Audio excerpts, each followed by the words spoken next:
Sur 10 ans aujourd'hui, quel bilan tu peux tirer? Le bilan il est positif vu le parcours que nous venons d'effectuer depuis sa création en 2002.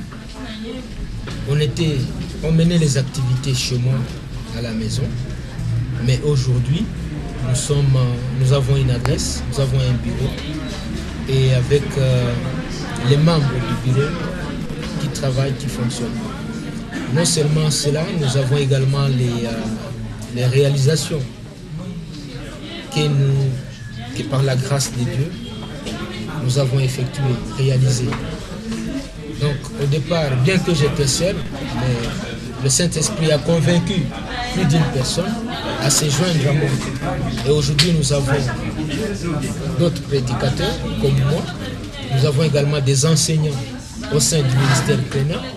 Nous avons aussi des groupes musicaux au sein du ministère Créna. Donc le bilan, il est vraiment positif. Dans le cadre de la pacification, pendant les 10 ans, est-ce qu'on peut répondre? D'emblée, nous pouvons retenir lorsqu'il y a eu séparation du pays, ici l'Est était coupé de l'Ouest, la capitale, et Dieu nous a aidés lorsque les choses au niveau politique se sont organisées, arrangées.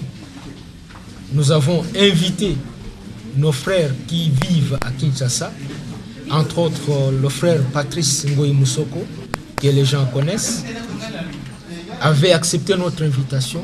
Et ici à l'Est, les gens étaient très enthousiasmés de voir une partie qui était complètement éloignée de nous se retrouver parmi nous.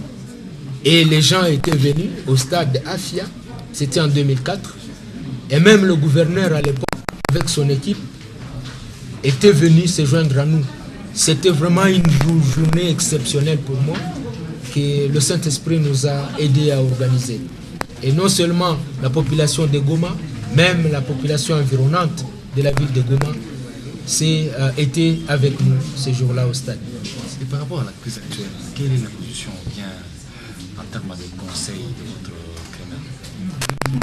Créna? La situation actuelle, je peux dire, parce que nous n'avons pas deux armes que nous utilisons, à part la Bible, la parole de Dieu.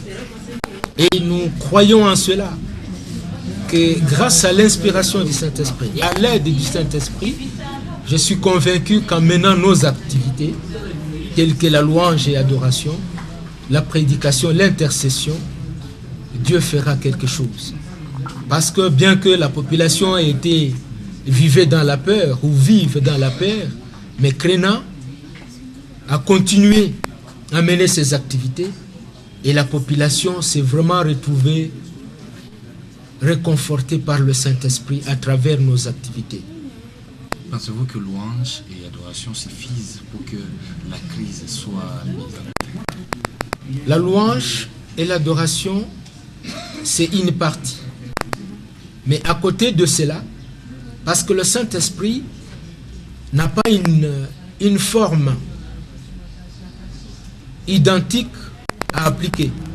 Mais Dieu, Jésus-Christ, nous aide à adapter nos méthodes à la situation actuelle. C'est pourquoi, avec les 10 ans, nous avons nos collègues déplacés qui se retrouvent dans les camps et Créna organise des séances avec nos collègues déplacés pour essayer de donner un message de réconfort, essayer de persuader les autres à prier, à se joindre à nous, à implorer Dieu, parce qu'avec Dieu, nous ferons des exploits. Merci. Merci.